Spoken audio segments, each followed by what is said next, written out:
Good morning, sweet world, and welcome to the No Dunks podcast presented by FanDuel. It's Thursday, May 14th, 2026. I'm J.E. Skeets here in the Classic Factory, and alongside me, as always, Tass Mellis. Podcast listeners, stream teamers, this one's for you. Next to him, it's my Top Shot hot boy, Trey Kirby. Ayo. Ayo. And over yonder, making the magic happen, super producer, JD. Hello. There he is. Here we are. JD, I just noticed our light is not on the No Dunks sign. Looks like it's been bumped and hit. So dark up front. It was Hazel attacking Bob. Yeah, the dog did it. Blame it on the dog. Yeah. No doubt. Hello to everybody on YouTube. Apologies for starting a little later than normal. Bad traffic out there, eh? What's going on? That's my fault. That's all my fault. Yeah, it's construction. Ooh, up in your neck of the woods. Yeah, but I didn't know that they started at the time they were going to start because I'm always late. I always know when I'm going to leave and how long it's going to take. But then it must have literally started as I walked out the door.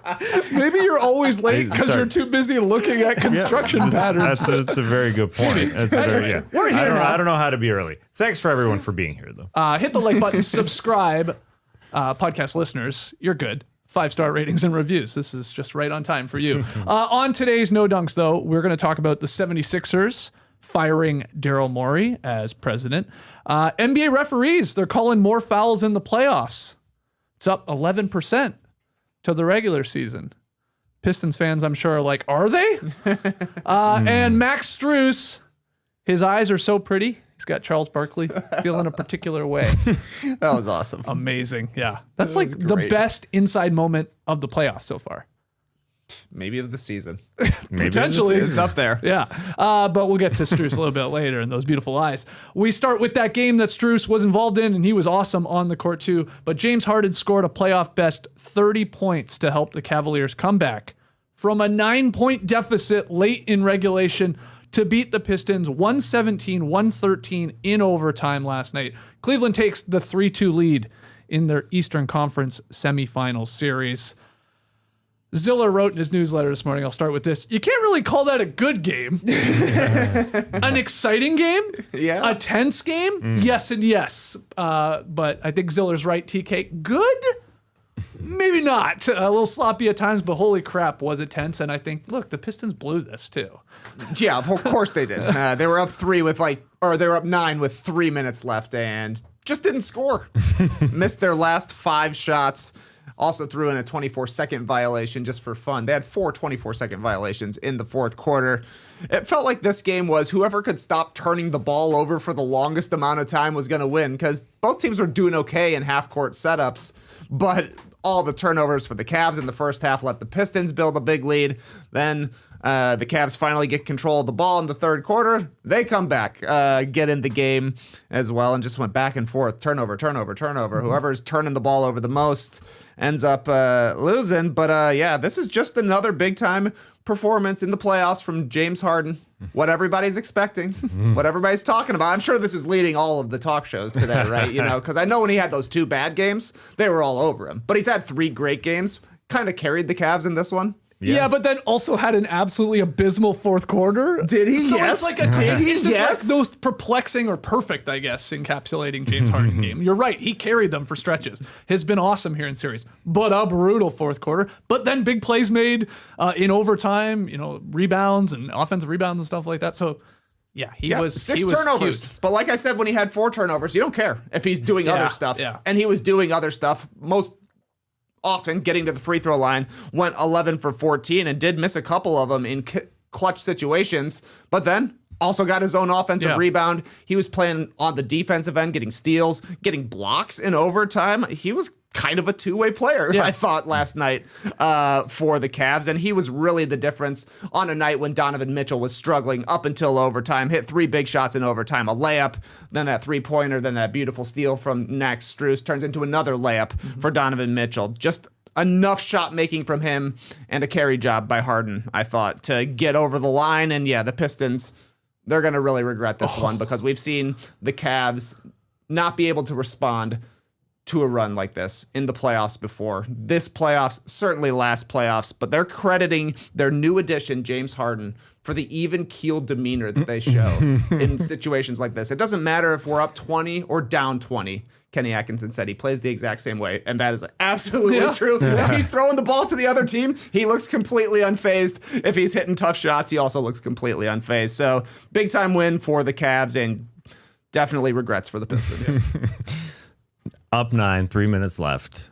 I thought there was incredible plays by both James Harden and Donovan Mitchell's hands. Those were some heavenly hands. Hands of heaven. Those last 3 minutes, there's 3 big plays that somehow made up that 9-point deficit. It started with Harden going in, getting blocked, and Dennis Jenkins blocked it somehow right to James Harden, made a perfect catch. He caught it immediately off the block, gave it to Donovan Mitchell in the corner, who hit his first shot of the second half and only shot of the second half on that one. So now it's a 7-point game. Next play, Donovan Mitchell has a fast break. It's a 1-on-3. And somehow the ball, Asar Thompson smacks it so hard out of his hands, hits off the ground, and Mitchell, with a great catch immediately, is able to turn around and give it to Evan Mobley, who's trailing, and somehow they don't go and get Evan Mobley. Nobody near him. No, unfortunately, Cade was kind of peering elsewhere. Mobley dunk. Now it's a 5-point lead. Next play, that was just a nice play. Evan Mobley had a 3. No hands of heaven there. Just a nice play to make it 2-point game. And then the one that gave them the tie, the one that really sealed it, was awesome. I mean, Harden missed his shot going in. It was a floater type shot. Went right to him. Nice catch. You don't see James Harden catch it with one hand and pass it at the same time in the air. You don't see that. To Donovan Mitchell in the corner, who had Asar Thompson coming out to him, so he was ready to shoot it. He was in the air, and somehow he threw it to Max Strus. Did his foot hit the floor before he passed it? Maybe. It's hard to tell. It did look weird. So those 2 plays to get it to Max Strus, who got it to Evan Mobley, who then was called on a very late foul by Tony Brothers to send him to the line to tie the game. That was all it. That was 9 straight points. Again, I thought Mitchell and James Harden's hands saved their season right there and killed the Pistons season right there. I know I'm assuming here, I'm projecting that the Cavs win this series now after a loss like that to the Pistons where they're up late, but it sure feels like both ways. If the Cavs don't seal this one, maybe you got to blow it up. But now it sure looks like they're going to the conference finals again, because those wild plays, those are wild plays in the last 3 minutes, while on the other side, as you said, Trey, they're scoreless. The Pistons did not score those last 3 minutes. It was a Cunningham missed jumper. Paul Reed blocked instead of firing to Harris in the corner. Harris then misses a 3. Should he have been more in the corner? Maybe, for Dennis Jenkins' pass, and then Cunningham misses. Harris, beautiful offensive rebound. Could have just scored, but he threw it to Karis LeVert, who missed. Bad 3 minutes all around. Terrible 3 minutes. And then Donovan Mitchell came alive. The second half was James Harden. It's my offense. I'm just doing it all. And Mitchell just hanging in the corner. Yep. So it sure looked like this is exploding. And after the game, Harden said, well, listen, he was tired after kicking ass in game 4 and what he had to do in the second half. But still, the offense looked bad. That was after that. Again, they only had 2 buckets until those last 3 minutes. The Cavs were literally looking like they gave this game away. 2 buckets in the fourth quarter. The Pistons were in control for a majority of this game. Absolutely. Yeah. And then you went through those 2 loose balls. Let's call them that, where Mitchell and Harden both came up with them. I mean, if the Pistons grab one of those, they maybe have enough to pull this out. But yeah, I'm glad you brought up that one foul too. Like, let's not overlook that Tobias Harris foul on Mobley. That was the one that tied the game where he went to the free throw line, because that was after all the madness there. And I think it was like, I think it was the 15-year vet Tobias Harris, a little tired on that play, obviously near the end of the game, and he tried to do the old reach around, sort of try and poke it out behind Mobley. It was lazy, and he hit him. And the foul was called there, and that got him to the line. And Brothers took a long time to call that. I watched him multiple times to see how long he took, because he didn't whistle it as soon as Tobias Harris did go around Evan Mobley's arm. He waited. He waited. Okay, I'm blowing the whistle. I don't know. It was hard to tell if he hit him or not, but still, it was a weird late call. But Mobley had to step to the line and knock him down, and he did. This guy's not like I was going to say he's not an elite free throw shooter, so huge shots after he hit the three. So they made all the little plays down the stretch. The one call that Tony Brothers didn't make, let's address now. Wild moment, final seconds of the fourth quarter. Asar Thompson sort of strip blocked Donovan Mitchell there, sort of from behind. Then he's chasing after the loose ball. There appears to be contact from Jared Allen. Their feet get tied up. And I thought in real time, oh yeah, officials, they love this call. They love a tripping call. Inadvertent or not, they're like, yeah, they love it. They'll call it. And they didn't. And obviously Pistons fans, Trey, think Asar Thompson, not a great free throw shooter either, should be at the free throw line on the other end with a chance to win this game by just trying to hit one. What was your reaction to it? Were you happy that they sort of let them figure it out in overtime and didn't call that particular tripping there on Allen? I do think it could have been a foul. And I think if this is a game in March, it probably is. But this is the playoffs. I saw Pistons fans holding up signs that said hard fouls only. Yeah. And they want this one? Yeah. That's true. So I saw post-game, Tony Brothers said basically that the contact occurred when neither player had possession of the ball. And I think that's true. It looked like Thompson was going to get to the ball. I don't think he had it quite yet. Yeah. When Allen runs into him, I thought it could have probably also been a foul on Donovan Mitchell on the Cavs' last shot, or on the Pistons' last shot when Karis LeVert's taking that fall-away jumper, but he was like super off balance, so they didn't give him the call there. Honestly, it's the playoffs. That's kind of what I thought. It's like, yeah, that could be a foul if you don't want a tough physical game. Yeah. I say put 1 second on the clock, give Asar Thompson the ball right there and see if he can hit a three-quarter shot. Because I don't want it to end in free throws. I don't. Right. It's hard to say that play 70 feet away from the basket. They haven't scored in 3 minutes, and to just end it on the free throw line, I would find that hard to do. It is crazy to look at Asar Thompson's eyes as he's getting hit by Jared Allen's feet. It looks like he's looking at the clock, like he thinks he's going to retrieve the ball and not be tripped. Like the ball's sort of loose. As Tony Brothers said. Did he have the ball? Not really. I think he's looking at the clock. He's looking up at the clock at the opposite end to be ready to fire that thing. But I don't. Or he's thinking, let me see if there's time left on the clock because I think I'm going to the free throw line here because I got tripped. Yeah, could have been his reaction too. Yeah, it seemed like it was an early look at the clock. He was already ready because he was going either way. I don't do it. Yeah, he's not hitting the half court shot, and I'm with you. There's not enough time for him to grab it even, and there was somebody streaking ahead to find said player to then obviously hit a like there was just no time left there. So yeah, I mean they blew that sucks for Pistons fans. I'm with you, TK. That's usually called. That was my point. Even Breen reacted like, oh, he got tripped there, did he not? They were like, was there enough time on the clock for them to call the foul to put him to the line? But man, you had so many chances to win this game out of the Pistons. Like this, they should be up 3-2. Like this, they should have won this game. I'm with you. Now it's a huge uphill battle to climb here to obviously go into Cleveland where they've been great at home, win that one. Then you got to do it again at Game 7. They did it against the Magic in the first round. Somebody's got to help Cade, of course. Like he ran out of gas here as this game went on. They started doubling him. It's like, all right, Dennis Jenkins or Tobias Harris, try and beat us in the middle of this, playing 4-on-3 after we double the ball out of Cade's hands. We as the Cavs feel comfortable you're not going to do that, and they didn't. But man, did they have their chances. Yeah. So many times where I thought, oh my God, the Pistons are looking good here. Like they're going to have two chances to obviously get it past them in this series. And now they got to win 2 in a row. I thought that possession with 45 seconds or whatever by the Pistons was just so bad. They flatten things out. They give Cade a chance to create, and he takes a contested mid-range jumper with 16 seconds left on the shot clock. Mm-hmm. At least run the clock down.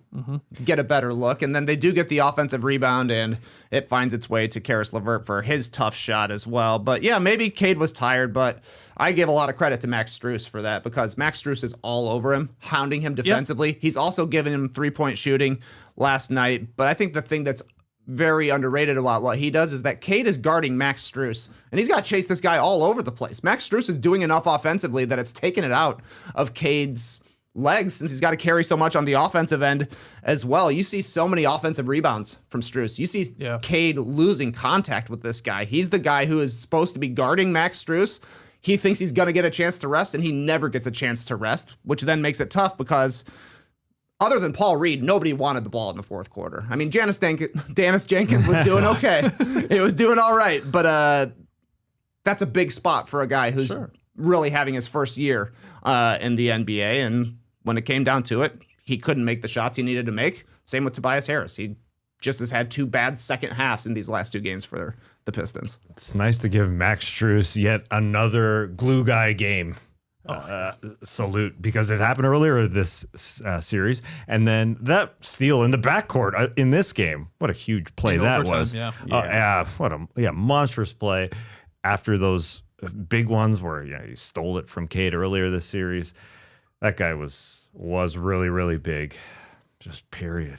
It's still mind-boggling that after the Cavs needed a huge third quarter to come back in this game, they won the third quarter 32-20.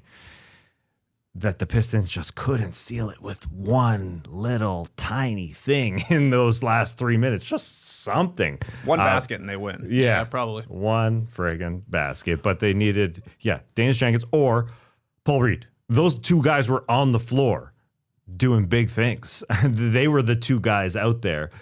And that speaks to what we said all season long, who's going to be that second guy to come through for the Pistons. And to have a game where Danis Jenkins plays 40-plus minutes after being a 2-way guy earlier this season and almost get them there after he had, bad first opening round to start against the Magic, but then came along, and that was surprising to see that they couldn't do it. Jalen Duren has a better game. They probably win this thing. Oh, my God. Yeah, let's talk about that. Another one. Jalen Duren, it's somehow getting worse and worse here, not better and better. 9, 5, and 4 for Jalen Duren in 25 minutes. Paul Reed is then asked. He didn't play the entire first 3 quarters. Bickerstaff goes to him. He plays the entire fourth and overtime, and Reed at least gave them some energy. 10, 8, and 1, had a couple blocks as well.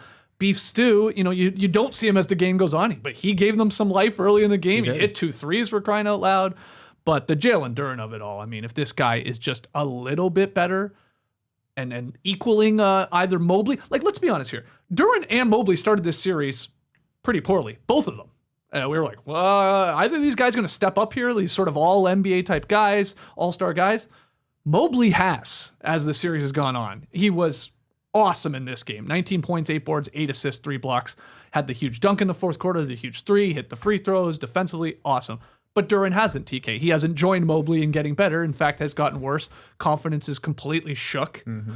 And to the point where Bickerstaff he's barely even trusting him. And you can't even blame him. And you wonder, is there a drastic move in Game 6 on the road? You mean don't play him, period?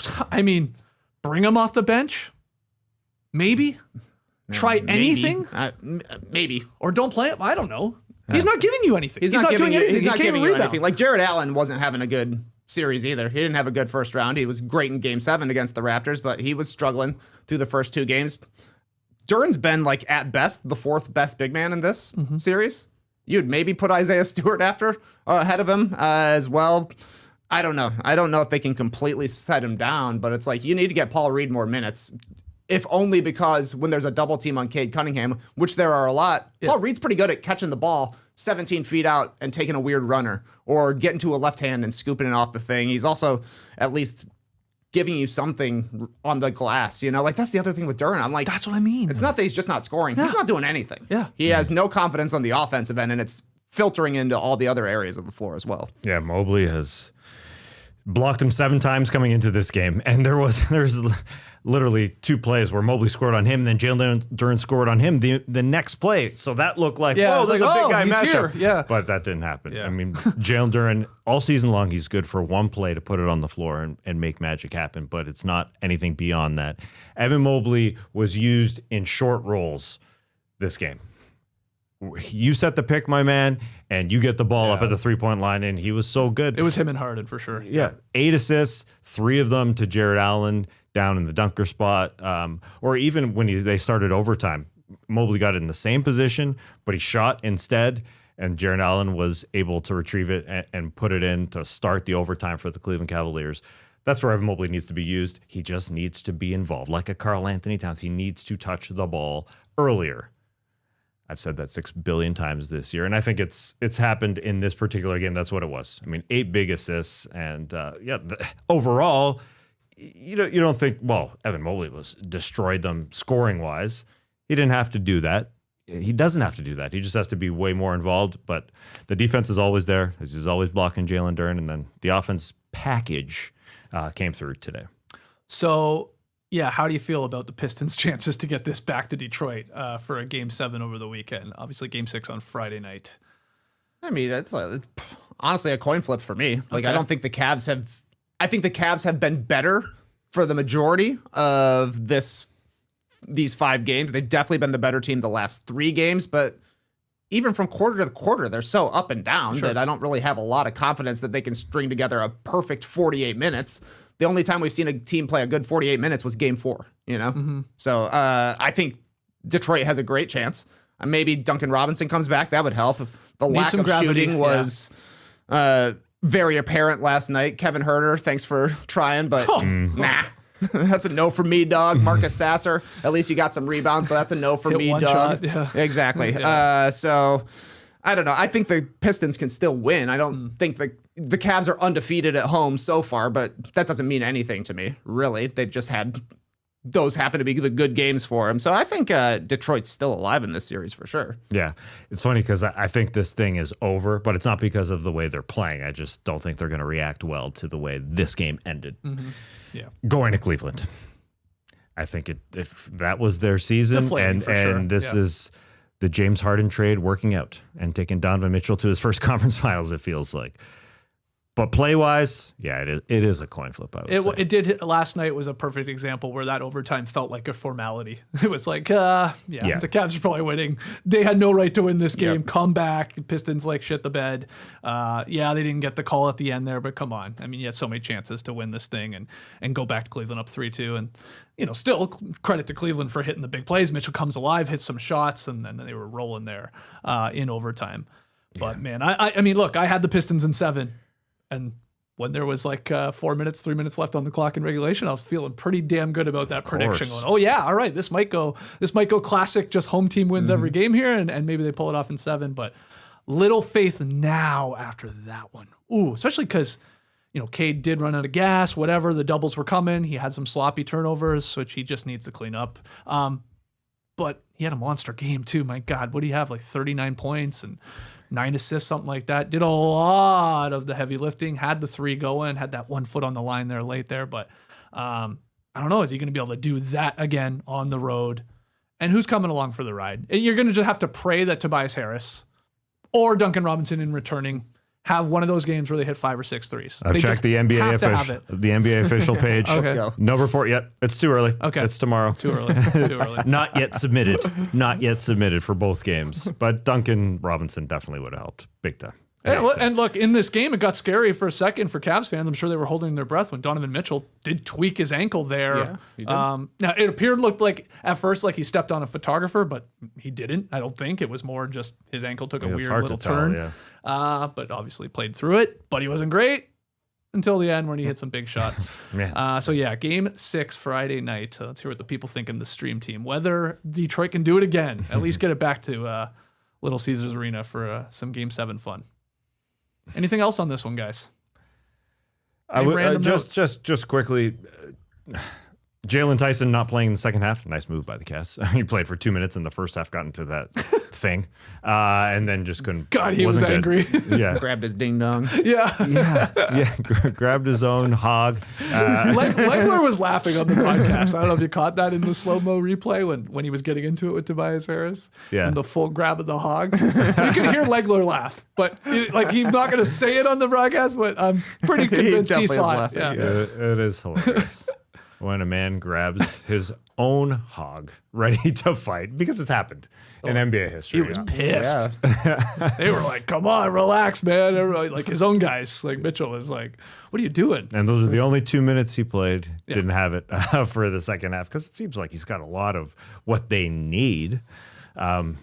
I could have watched a little Keon Ellis out there, but anyway. Too small. Yeah, he is too small in this series. Yeah, it is a problem. And Schroeder gives them just enough. Oh, Schroeder's playing. Yeah. Schroeder's playing 100%. I would be. Schroeder's playing. Schroeder's coaching. Yeah. Did you see him on the sidelines down the stretch? He was out near the half court mark on the sidelines. I'm like, where's Kenny Atkinson? It's like Schroeder's taking over your Bill Russell style. I got this. But he's he was calling out something, or obviously saw something. He was trying to get to the players on the floor. I mean, yeah, he's probably invested. knows the plays. Yeah, probably. That's where he was But last he year was a on that positive court, player. helping them out. Yeah, for sure. They're running Cade do everything again. Yeah, exactly. Just one funny thing. This is it was a really quick shot of James Harden looking at the crowd in a dead ball situation. End of play. Some foul fans seem to be upset with. He gave a little put his hand up like he's throwing rice at a wedding or putting a garnish or salt on the end of a dish. Like, I don't know what he was doing. It's one of these, whoa, I need to know what he was doing. I couldn't decipher. It's more like, F you, take this kind of thing. I don't know. Well, and I guess it's sort of along the same lines. How would you feel if you're a Pistons fan, you've paid good money, you're sitting courtside, you are in overtime, this is a pivotal game, and then Donovan Mitchell, who I'm sure you're yelling at, trying to distract in the corner right in front of you, he finally hits a shot, and then he turns around and he spider webs you right to the face. How would you react? Did you see that the one time? No, Just turned around, went boom, one shot too. He usually does the Spider-Man like couple shots, but he went boom, just one. Like I would react. I think. That would be awesome. Like you're stuck against your chair. But he shut them up there. Yeah. Oh man, tough. Anything else? You already brought up the sign, the no hard foul or hard fouls only. Yeah. Yep. Yeah. Pretty funny. Good sign. Mike Tirico, just in attendance, sitting courtside, wearing a Detroit Tigers hat, kind of. It was white with the Navy D as well. Yeah. Eminem. In Eminem and attendance. 50 Cent. And 50 Cent. 50 Cent, as Mike Breen said. Yeah. He's like, I just like to call him Fitty. Yes, you do. Yes, you do, Mike. That was good. Tony Brothers apparently is going to run for mayor of Norfolk, Virginia. Yeah, that was some He information. retires. Fascinating. Just thanks for the info. Campaign starts now. He's running. Do you think Eminem should have came out and busted a song like during break and play, like with 3 minutes left? I don't know. Yeah, exactly. He should. He's got a bunch of songs he's gonna play. You got to lose yourself, something. Yeah. Something. Mom spaghetti all over the Pistons there. Yeah, they vomited on their sweaters. Big time. Unfortunately. time. One guy who didn't choke, Pigeon Saber. They sent out, there was a pigeon. Oh, dude. The first half, brought out the mop guy, popped it in, made the basket. Crowd goes crazy. Oh, did it go in? It went in. Oh, I didn't notice yeah. that. How tall was that guy? That was a tall guy. Yeah. That's what I kept going. Like, Jesus Christ. It's a position And that growing they big. have on NBA teams now. They're like, we need a guy in case the ball Pigeon gets stuck guy. up there. The pigeon guy. Pigeon retriever. Yeah, that was Pigeon saver. a lot of pressure after what just happened with yeah. who was it that couldn't do? I guess it was Andre Drummond. Drummond. Yeah, and then Cat came to the rescue the other night. But so yeah, there was pressure. Everybody knew it. Here we go. Yeah. Calm, cool, collected. Boom. One pop out, and it went in. I didn't even pop. realize that. And he sat down. He was like, "Did you see that with his buddy?" He's like, "Hell yeah, man! You're gonna be on Sports Center. You're gonna be on No Dunks at the very least." All right, that's all I got. Anything else? We will find out what happens on Friday night. We got 2 Game 6s on Friday night. No basketball on tonight. None tonight. Well, no NBA basketball. Yeah. Yeah. Fascinating. We'll be back tomorrow, though. We got to break down potential Giannis trades. Oh boy. Got to. We're going to be talking about it for the next month. Question mark. How long? How long will it take? That's the question. How long will it take? Are you going to Giannis are you going to Antetokounmpo? stay the night here in the Classic Factory Just cause. because of traffic? Yeah. Just listen. cause? No, not just cause. No. You want to have a sleepover together? Sure, I'll have a sleepover with you here in the Classic Factory. Let's do it. Play video games on the monitors. Sure. Yeah, we could of stream course. it, too. That sounds great. Yeah. No, I'm going to go talk to my mayor, not Tony Brothers, but what's going on here? Josh Tiven, your mayor. What's going on? Yeah, with the traffic. Yeah. Yeah, why did they start at that particular time? They should send out notifications. We're starting at this time, so you know. Oh. Otherwise, it seemed like clear roads, and boom, hit me. Damn. Would you vote for Tony Brothers? No. God, no. Me neither. I'm going to move to Norfolk and then get a residence, and so I can vote against him. Why are you so anti-Tony? I think Tony Brothers is one of the worst referees in the league. I think he's horrible. He was very highly I'm rated serious. by the NBPA. I was a little shocked by that, if I'm being honest. Yeah, in the tier He was rankings, high on the tiers. Tony Brothers is not a tier 1 referee, in my opinion. But look at the players, obviously. Tier 1 mayor? Well, no, probably not. I don't know. Tony's traveling so much. How does he know the local infrastructure? Yeah, Come on. get out of here. Oh, man, it's where he's from. It's where he's born. He likes to talk things through, it feels like. When he gets on that mic, seems like a long talker. I think that's what you need from a mayor. just somebody that'll, in an argument, will talk just and get put it to nothing bed. done? Yeah, no, maybe. no. You just end up winning debates because you just overtalk the opponent. Bill Kennedy would wipe his ass in a debate. Okay, sure. Oh my God, it would be. He'd wipe his ass. Are you kidding? It would. Is that the saying? I don't know. I don't do public speaking. In a good old debate. Clean him up after a bad doo-doo. Wipe his ass. Tony Toddler. That would be his nickname. I gotta wipe your ass, old man. We're going crazy. Bill Kennedy. We need a night off. Bill Kennedy would be, that's why we debated taking tomorrow off. But Bill Kennedy would be his, like his big brothers, his big Tony brothers or whatever. We got to take a break. At this point, we got to take a break. When we come back, we'll get into the up-down report. This show is brought to you by FanDuel. Right now, new customers can bet $5 and get 150, like 50 cents in bonus bets if your first bet wins. That's right, turn $5 into 150 in bonus bets. Just for getting started. From player props on your favorite stars to all the tools you need to back them up, FanDuel puts player research right at your fingertips so you can check stats, trends, matchups, referees, all in one place and make your picks with confidence. It's everything you need. It's all in one app, so don't miss your shot. Head to FanDuel Sportsbook app to get started. FanDuel, play your game. I shouldn't ask, but are referees on the FanDuel? I assume the information is there. That's pretty important. Yeah, I mean, it's out there. For sure, yeah. It's out there otherwise. Yeah, it's not yeah. on FanDuel app. I mean, I'm the assuming. NBA refs announce it Yeah. every day. I am be. assuming it is there. I wish there was props for, like, how many fouls is Tony going for tonight? Call 13 fouls. Yeah, I mean, look. Okay, you think Tony Brothers is a good official?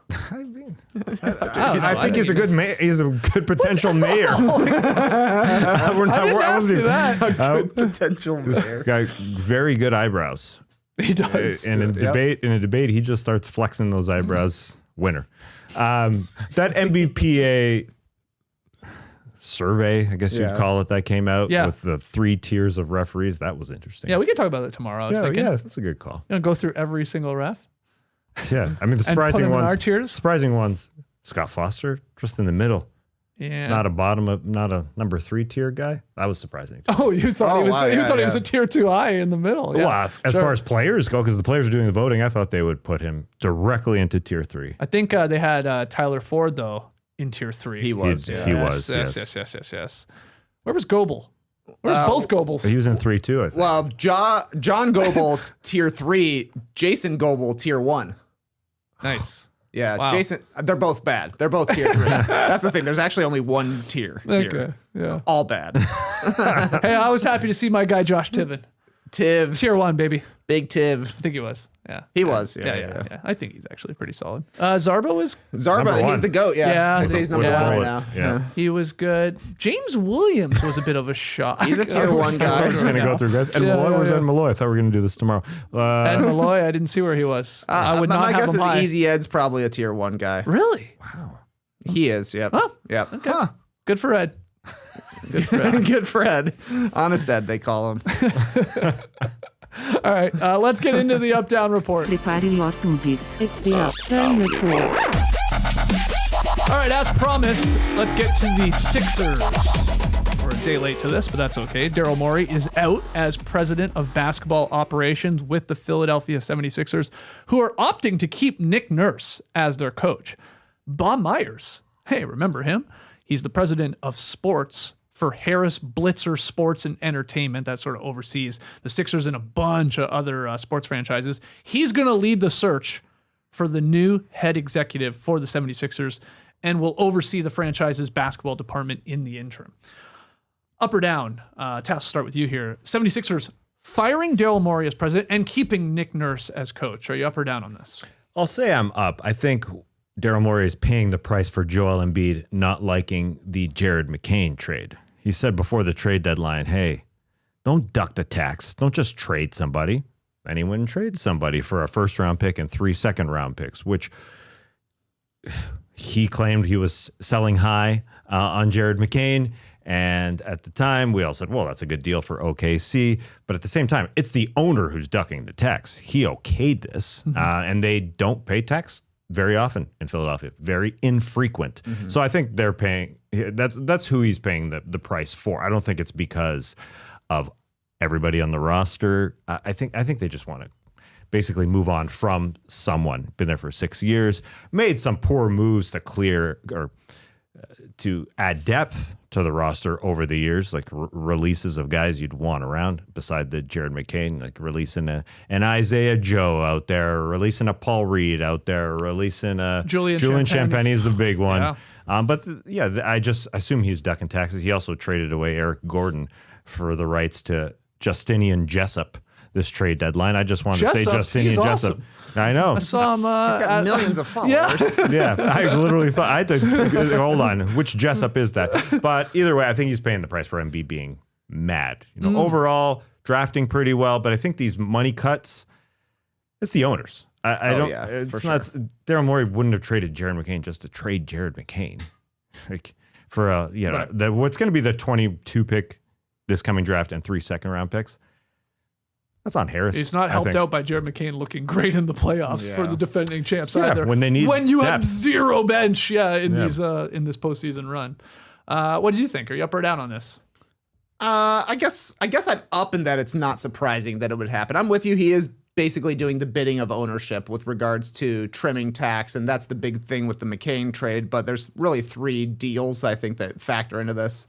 The McCain trade for sure is part of it, seeing him go from out of the rotation with the Sixers to instantly stepping into the champions rotation and playing well in the playoffs. That doesn't look good. But also, he gave Embiid the extension after he'd already suffered numerous injuries. But also, what are you supposed to do? Like, Embiid had played his most games that he had played in the past couple of seasons when he was eligible for an extension.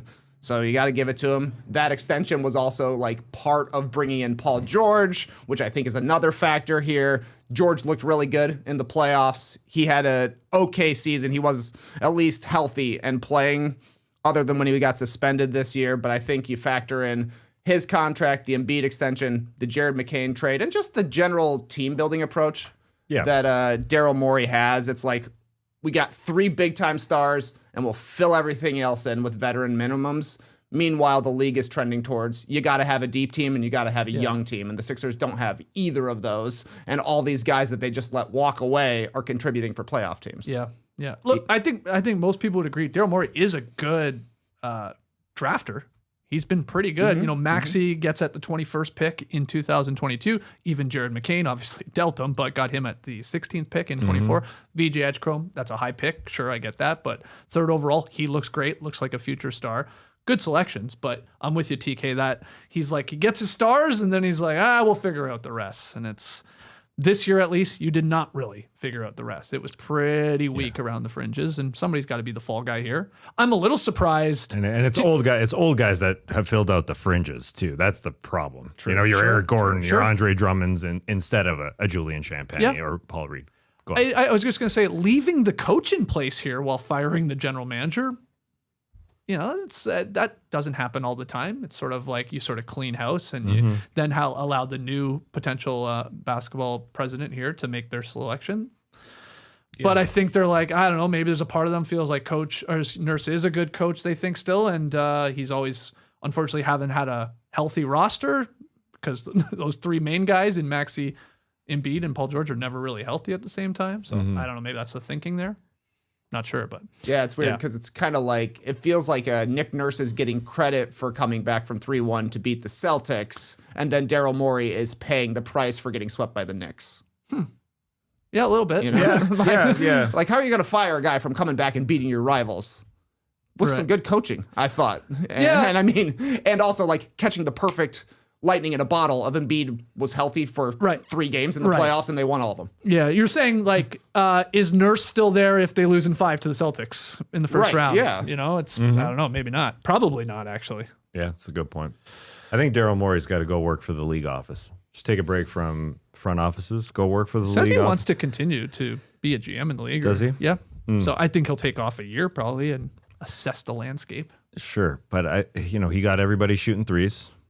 He definitely did. It's like Curry is number one with regards to getting everybody shooting threes, and Daryl Morey for me is number two.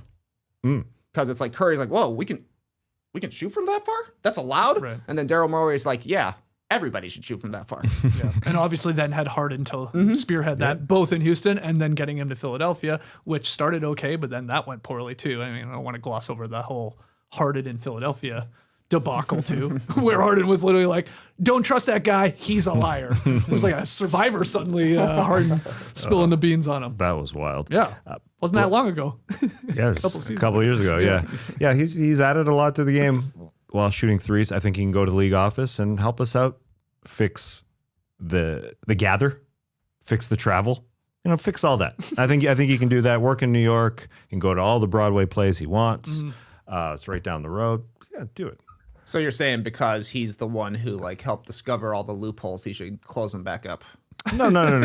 I mean, kind of. Yeah. Clean it up. Fix everything. I don't just take a break. It's Just like fix everything. it's like Hey, Morey, just fix everything. it's like hiring a hacker that breaks into your security system. You're like, tell us where we went wrong. Daryl, tell us where we went wrong. He's like, too many threes. wait. Get rid of the 3-point line as a suggestion. Interesting. All right, well, let's hear from you guys out there. Thumbs up or thumbs down on Morey getting canned in Philadelphia and them keeping Nick Nurse. That is part of the equation here and where Bob Myers goes. Do you think Bob Myers will take over as the actual president of basketball operations, as GM, or do you believe that he'll stay in this maybe cushier job overseeing all these franchises and find his guy? Yeah. Do you have a read on that? Because some people are like, of course this was going to happen. As soon as Bob Myers took that role, it was a matter of time before Daryl Morey was gone. Yeah, and he probably brings somebody in that does all the day-to-day operations, but also overseeing him, like more of a ceremonial type of position guy. Somebody who holds the GM, but he makes the decisions. I could definitely see that happening, yeah. Yeah, who knows? I originally, when they said Bob Myers was going to be taking over the thing, I was like, we're all looking for the guy who did this. And it feels like he would be the guy. But now apparently Neil Olshey is really taking the reins for the lead of who the next decision maker is going to be. And he's already employed by the 76ers as well. So it's like, okay. So it's a different call coming in from inside the house. Because I saw the other ones, other candidates are like Ansi Saleh. Well, yeah, that's weird. Yeah, I mean, he did a great job with the Hawks this year. What about? But why would he move? Yeah. Travis Schlenk. He's got a former connection ties with Bob. to Bob Yep. Myers. Yeah, this is a relationship league. Is it is, not? for So sure. That's a name to maybe watch here. We got a new senior vice president of basketball operations with the Bulls. Yeah, we do. Stephen Mervis. Oh God. Oh, Stephen Mervis. I thought you were going to tell me about AC Law. What? They hired putting AC Law together- as well. Yeah, they're putting together their front office. AC They Law, hired huh? AC Law. Yeah, apparently he was instrumental in a bunch of these guys the Thunder drafted. AC Law the fourth. The fourth, of course. Yes, yeah. It's the Yeah, fourth, they of did get the course. fourth. Yes. We'll see if the third joins on for the Windy City Bulls. But look, if you can hire a guy from the Thunder, you should do it. Yeah, smart. All right, next one here in the Up-Down Report. NBA referees are calling about 11% more personal fouls per game so far in these playoffs than they did during the regular season. A differential that's on pace to be one of the largest in NBA history. And in the league's eyes, this is to be expected. That's what Monty McCutcheon is basically saying. It's like, what's the big deal? It's a different game in the playoffs. But this was of note. The NBA is seeing an increase in foul calls from the regular season to the playoffs for the 66th time in their 80-year history here of tracking this, I guess. So it happens all the time, is what they're saying. But this is a bigger jump or percentage than maybe normal. This is a bit of an anomaly. Anyway, are you up or down, TK, on the NBA defending the 11% increase in foul calls during the playoffs? I don't know. Yeah? I don't know. I don't know how to have a take on this. 11%? Can you feel 11%? It feels like they let things go more in the playoffs, but you're telling me 66 out of the 80 years the NBA has existed, they actually call more fouls in the playoffs? I know. That is weird. So I guess I'm sideways on this. Okay. I don't know. I don't know. It feels like we've got 11% more complaining in post-game press conferences, so maybe it all adds up. Okay, the better way to ask this is, and you sort of were alluding to it, do you think the whistle has been overall okay in the playoffs so far? How they've officiated these games? I know it changes from game to game and officiating crew to officiating crew, but what's your gut saying? You've watched all these games. We've watched literally all these games. Yeah. You think they've been officiated? How would you grade it, I guess? Overall. I give it an F. What? Referees are bad. They're always bad. Every referee is bad. And you should be mad at the referees every game. And players and teams and fans and coaches are mad at the referees every game, and they complain afterwards. But it's also an A+, because who else are you going to hire that's better? Yeah, right. So I don't know. To me, it's like refs happen, you know? I think they're good when they make the right calls. Okay. Oh my God, guys. Come on. Well, What do you think then? I think it's absolutely fine. Absolutely fine. Overall, for sure. Exactly. Because just as bad as always. well, I mean, I say this, it's the playoffs. We want more contact allowed. And there has been, from my eyes, of course, Absolutely when you has been. get into it and backing up the data, I don't know, maybe it's actually the opposite is what they're saying, but it does feel like they let more go, and that's good. Like more drives, more contact, more bumping, more jostling. Does feel like not like the regular season where there's like whistle here, whistle there. I'm like, what? Let the boys play is what I'm getting at here. So I think overall, but then you see the numbers and you're like, well, there's actually more fouls. Fascinating, but maybe that's just because every single play, guys are bashing into each other, going much harder than they do when they're sometimes, lollygagging through the regular season. Well, you said it. Of the 80 seasons in NBA history, 66 of them have seen an increase in the postseason. But then after reading that AP report, getting deeper, it says this season is seeing a differential of higher than 10% in that regard for only the sixth time in the last 60 years. So if you want to bump. get specific about it. But, I love numbers, but I don't really love numbers about foul calls. I just like watching the games. And I would say most of the time, I think they've been officiated pretty well. There are going to be bad calls. Of course, there are going to be bad calls. This is the most difficult game to officiate. So there's bad calls. There has been Period. mistakes. I don't think it's worse than last year. I do think a lot of the flop slash like selling of calls that's the annoying part as a fan, I would say. And I say selling, that's just the body torquing and trying to sell something.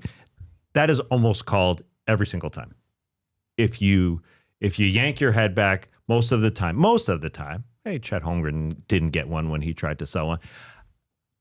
Most of the time, that's the sell. And I think that's the difficult part to watch as a fan. But otherwise, I think the referees have been pretty good. And that's why I just said, when they're good, they're good. And most of the time, they're good. But, they also make mistakes, which I think is inevitable. I just think it's so difficult. Mm-hmm. McCutcheon said they look at the playoffs like this. Aggression is good, but rough is not. That's sort of like the zoom out sort of referee's opinion here on the playoffs, or how they try and call it. But again, we've watched every game. We've talked about every game here on this podcast. How many times have we actually got into like the officiating had a real impact on said game, or what were they doing in that game? This one, maybe last night, of course, the trip that just came up. We were a little dumbfounded by maybe some of those Wemby blocks that were probably goaltends. And we were like, okay, that was a while ago now. Is there anything else I'm forgetting? The Thunder and Lakers. The Lakers had a post-game press conference, just huddled around the referees yelling at them. Yes. Was it Tony Brothers got into it with Chris Finch? Yeah. Okay, there's that. Yeah. Okay. Hey, Tony Brothers' late call of Tobias Harris, who never gets mad, on Evan Mobley, who went to tie the game at the end of this game. I know it's just one single play. That was a foul. You think it was a foul? I mean, you can, like everything, But you Tobias can Harris decide not never to gets call it mad. or call it, but Tobias never gets mad, and he got mad. he didn't. He didn't need. He shouldn't have reached. He was lazy. He did the classic. I'm tired, and he's going around me, so I'm just going to try and poke it up. So you're saying the refs haven't been that bad? I feel like they haven't been that bad. No, I mean, personal opinion, in but general, yeah, it's hard to say. we've jinxed it now. Watch out. And now the stakes get even higher here. What was the percentage increase last year? Overall, from the regular season Yeah. to no idea. AP didn't come out with that. No idea. I guess it They didn't wasn't. have to defend it, I guess. The answer then. is not as high as 11%. Yeah, Yeah. okay. So who knows? Somewhere between 5 and 8%. I don't know. I'm guessing. But yeah, logically, for it to go up 66 of 80 years makes sense. Players do play more physical. Definitely. And they're letting a lot of things go. That's what I do like about this playoffs. Everybody's got a hand on everybody. It's not quite Gary Payton hand as a defender on the offensive player, but there's a lot of that. Mm-hmm. Everybody's getting tapped, pushed, gently shoved, aggressively shoved. But everything goes, it feels like, which as a basketball fan, I prefer. Maybe Just the maybe physical Morey play. can fix this. Maybe Morey can come in and fix it all. He can fix everything. He loves fouls. We should try at least one game, one series. Let them call their own fouls. Just give the refs the day off. See what happens. Could it probably be a gong show, but who cares? Let's Yeah. see what happens. Interesting. Who would be the best player in the league if you got to call your own fouls? Luka? I mean, he's already really good. Luka would be good. But are you approaching that like you think this person would just they wouldn't care. They would just call a foul every single time you breathed on them. Yeah. Yeah. I don't know. Yeah, I go maybe. Luka. Yeah. Yeah. All right. Yeah, he would be in the mix for sure. Final one. This is a little fun here, guys. Nike is releasing a massive 14-pair Kobe 4 Pro Draft Day pack on June 26th, honoring the 30th anniversary of Kobe's legendary 96 NBA draft class.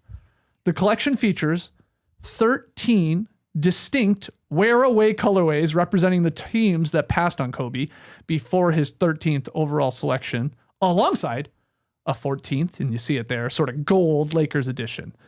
The sneakers will drop as a true blind box release. And that means when you buy this, you're going to have no idea what colorway you're getting until you open the box. Up or down on the Kobe Bryant Draft Day pack, TK? I'm down, I think. Okay. I would like to know what shoes I'm getting if I'm spending however much these are going to be. That's fair. That's the key to me. Yeah. But I do like the wear away upper on all the white pairs. Okay. So you wear them for a little bit and they turn green if they're the Celtics pair. But I don't think they should have made these for every single team that passed on Kobe Bryant. I don't think the Sixers regret taking Allen Iverson #1. Yeah. So we had the 76ers, the Raptors, the Grizzlies, the Bucks, the Wolves, the Celtics, the Clippers, the Nets, the Mavericks, the Pacers, the Warriors, the Cavs, and the Hornets. Yep. Who traded it, obviously. Mm-hmm.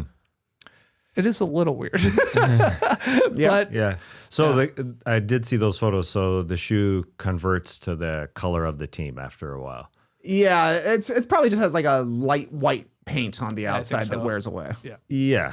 I saw some shading into a green Boston Yeah, it looks like a Celtics. smudge. That looks all right. Like, to me, this is just suited to strictly Kobe fans and shoe fans who will get the blind box, as you said, sent to them. They just want to collect all 13 plus the Kobe yellow. some will. Yeah, I think that's who it's dedicated to. So I'm up on it. It's strictly for Kobe fans. It's not for a Raptor fan who wants a red swoosh. Oh, we took Marcus Camby.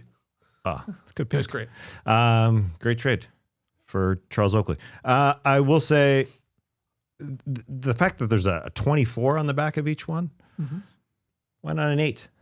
It's true. That was his Great number. point. Yeah. Yeah, I was kind of confused. But I guess maybe their whole branding is all 24 now, so can't go back. I don't know. It's unusual. It is unusual. I think I'm ultimately down on this too. Like you were saying, Trey, this blind box thing, this phenomenon. I mean, this is everywhere now. Like even like, I mean, you guys have kids. I'm sure you've seen it. There's there's toys that you now buy, and it's like you don't know what you're getting. Yep. It's like Smiskies. I mean, and it's so smart because they're like, said kid wants this, but then you buy mystery boxes. Oh, it's not that one. That means you got to buy another one or whatever, or collect them all type thing. Like, Hey, but you like going for a pack of baseball cards. oh, basketball I don't know cards, what yeah. I'm getting. Basketball Oh cards. yeah, I don't know sure. what I'm Oh, getting. absolutely, Same but thing, there is a gambling almost element to it. You know what I mean? Oh yeah, it's Yeah. not positive for the parent, but No. positive for the child. Yeah. But I think you're right. It's just Kobe fans are. Yeah, I guess collect them all, and so they'll sell 14 pairs of shoes or boxes instead of even more. More. What are the odds you're going to hit every team? Once every time. Very low. Yeah. They got to have an exchange. Yeah. Right. Yeah, I already got a pair of Yeah. Vitaly Potampakos.